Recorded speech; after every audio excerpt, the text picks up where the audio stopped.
فاسألوا أهل الذكر إن كنتم لا تعلمون۔ السلام علیکم ورحمۃ اللہ وبرکاتہ۔ سوال کیا گیا کہ اگر کسی نے اپنی بیوی کو حیض کی حالت میں طلاق دے دی تو وہ طلاق ہوگی یا نہیں ہوگی؟ دیکھیے، حیض کی حالت میں طلاق دینا بالاتفاق تمام ائمہ کے نزدیک یہ گناہ کی بات ہے، یہ عمل سنت کے خلاف ہے۔ حیض کی حالت میں اپنی بیوی کو طلاق نہیں دینا چاہیے، یہ جائز نہیں ہے۔ اس طلاق کو ائمہ نے طلاق بدعت قرار دیا کہ یہ طلاق بدعت ہے، اس طرح سے طلاق نہیں دینا چاہیے، کیونکہ طلاق کا یہ طریقہ اس طریقے کے خلاف ہے جو طریقہ اللہ تعالیٰ نے ہمیں طلاق دینے کے متعلق بتایا کہ کس طرح سے طلاق دی جائے عورتوں کو۔ تو اس طریقے کے اندر اللہ تعالیٰ نے ہمیں منع فرمایا ہے حیض کی حالت میں بیوی کو طلاق دینے سے۔ اب اگر کسی نے اپنی بیوی کو حیض کی حالت میں طلاق دے دی تو وہ طلاق شمار ہوگی یا نہیں ہوگی؟ اس مسئلے میں ائمہ کے درمیان اختلاف ہے، اور یہ اختلاف سب سے مشکل اختلاف ہے۔ طلاق کے تمام مسائل میں یہ سب سے زیادہ مشکل ترین مسئلہ ہے کہ اس حالت کے اندر بیوی کو طلاق ہوگی یا نہیں ہوگی۔ جمہور ائمہ کا اس بات پہ اتفاق ہے کہ اگر کوئی شخص اپنی بیوی کو حالت حیض میں طلاق دیتا ہے تو وہ طلاق شمار ہوگی اور اس بیوی کو طلاق ہو جائے گی۔ لیکن بعض ائمہ اس بات سے اختلاف کرتے ہیں۔ شیخ الاسلام ابن تیمیہ رحمۃ اللہ علیہ، امام ابن قیم رحمۃ اللہ علیہ، امام شوکانی رحمۃ اللہ علیہ، اس کے علاوہ بھی اور بھی ائمہ ہیں جو اس بات پہ متفق ہیں کہ اگر کوئی شخص اپنی بیوی کو حالت حیض میں طلاق دے گا تو وہ طلاق واقع نہیں ہوگی۔ اس نے طلاق دی، یہ گناہ کا کام کرا، لیکن یہ طلاق واقع نہیں ہوگی۔ لیکن جمہور ائمہ کہتے ہیں کہ اس نے طلاق دی، گناہ کا کام کرا، لیکن یہ طلاق واقع ہو جائے گی۔ دونوں ائمہ کے پاس اپنے اپنے دلائل ہیں۔ جو ائمہ اس بات کے قائل ہیں کہ حالت حیض میں دی گئی طلاق واقع نہیں ہوگی، وہ کہتے ہیں کہ طلاق کا طریقہ ہمیں جو قرآن میں ملتا ہے وہ یہ ہے کہ اللہ تعالیٰ قرآن میں کہتا ہے اعوذ باللہ من الشیطان الرجیم یا ایھا النبی اذا طلقتم النساء فطلقوہن لعدتہن۔ اے نبی صلی اللہ علیہ وسلم، جب آپ عورتوں کو طلاق دیں تو انہیں ان کی عدت کے آغاز میں طلاق دیں۔ عدت کے آغاز میں یعنی کس طرح سے طلاق کا طریقہ اللہ تعالیٰ نے بتایا، اور وہ کہتے ہیں کہ اس کے معنی یہ ہے کہ عورت کو ایسے طہر میں طلاق دی جائے جس طہر میں وہ حیض سے پاک ہو گئی ہو اور ان سے جمع نہ کیا ہو، ہم بستری نہ کری ہو، اس حالت کے اندر بیوی کو طلاق دی جائے۔ تو اس طرح کی طلاق کا طریقہ اللہ تعالیٰ نے بتایا۔ یا پھر وہ عورت حاملہ ہو تو اس حالت کے اندر اس کو طلاق دی جائے گی۔ اس کے علاوہ وہ کہتے ہیں کہ اس حیض کی حالت میں طلاق دینا یہ بدعت ہے، یہ طریقہ صحیح نہیں ہے۔ اس کے بعد وہ کہتے ہیں کہ اللہ کے رسول صلی اللہ علیہ وسلم نے فرمایا کہ جس کسی نے بھی کوئی ایسا عمل کیا جس پر ہمارا حکم نہیں ہو تو وہ مردود ہے، وہ قابل قبول نہیں ہے۔ تو وہ کہتے ہیں کہ اللہ تعالیٰ نے ہمیں طلاق دینے کا طریقہ بتا دیا، اب کوئی شخص اگر اس طریقے کے خلاف طلاق دیتا ہے اور کوئی ایسا عمل کرتا ہے جو عمل اللہ کے حکم کے خلاف ہے تو وہ کہتے ہیں کہ وہ مردود ہے، وہ قابل قبول نہیں ہے۔ اس کے بعد وہ ایک حدیث پیش کرتے ہیں۔ عروہ کے غلام عبد الرحمن ابن ایمن کو ابن عمر رضی اللہ عنہما سے پوچھتے سنا، اور وہ سن رہے تھے کہ آپ اس شخص کے متعلق کیا کہتے ہیں جس نے اپنی بیوی کو حالت حیض میں طلاق دی ہو؟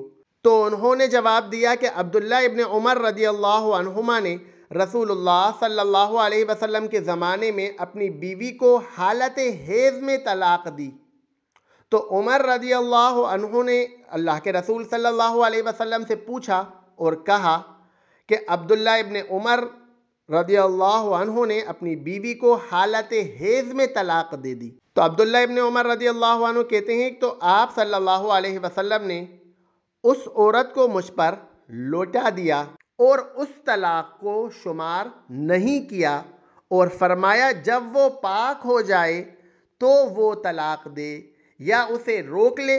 ابن عمر رضی اللہ عنہما کہتے ہیں اور اللہ کے رسول صلی اللہ علیہ وسلم نے پھر یہ آیت تلاوت فرمائی، یا ایھا النبی اذا طلقتم النساء فطلقوہن لعدتہن۔ تو اس حدیث کو دلیل بناتے ہوئے وہ کہتے ہیں کہ یہاں پر اللہ کے رسول صلی اللہ علیہ وسلم نے فرمایا کہ جب وہ حیض سے پاک ہو جائے جب اس کو طلاق دینا، تو یعنی اس طلاق کو تو شمار ہی نہیں کرا اللہ کے رسول صلی اللہ علیہ وسلم نے، اور الفاظ کیا بولے، فردھا علیہ ولم یرہا شیئا۔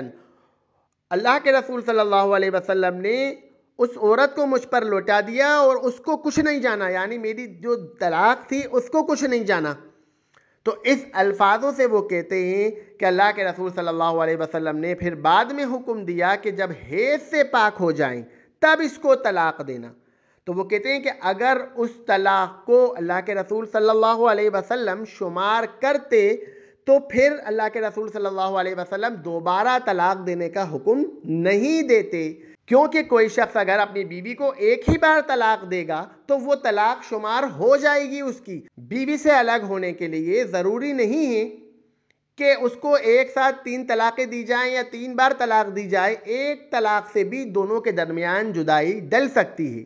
اس کے بعد جو ایک دلیل پیش کرتے ہیں وہ کہتے ہیں کہ سعید ابن جبیر نے کہا کہ اللہ کے رسول صلی اللہ علیہ وسلم نے عبداللہ ابن عمر رضی اللہ عنہ کی طلاق کو واپس کر دیا جو حالت حیض میں انہوں نے دی تھی۔ تو اس کو بھی وہ دلیل بناتے ہیں اور وہ کہتے ہیں کہ اس سے ثابت ہوتا ہے کہ اللہ کے رسول صلی اللہ علیہ وسلم نے اس طلاق کو واپس کر دیا، اس طلاق کو شمار نہیں کرا۔ اگر کوئی شخص حالت حیض میں طلاق دے گا تو اس کی طلاق شمار نہیں ہوگی۔ اس کے بعد وہ جو دلیل پیش کرتے ہیں وہ حضرت عبداللہ ابن عمر رضی اللہ عنہما کا فتویٰ پیش کرتے ہیں، اور وہ کہتے ہیں کہ یہ فتویٰ ہمیں ملتا ہے ابن حزم رحمۃ اللہ علیہ نے ابن عمر رضی اللہ عنہ کا فتویٰ روایت کیا ایسی طلاق کے متعلق جو حالت حیض میں دی گئی ہو۔ ابن عمر رضی اللہ عنہ سے پوچھا گیا ایسی طلاق کے متعلق جو حالت حیض میں دی گئی ہو، تو انہوں نے فرمایا کہ اس کا کوئی شمار نہیں۔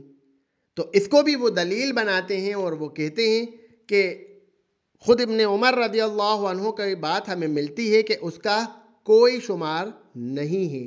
اس کے بعد جو ائمہ اس بات کے قائل ہیں کہ حالت حیض میں دی گئی طلاق شمار کی جائے گی، وہ اپنے دلائل دیتے ہیں۔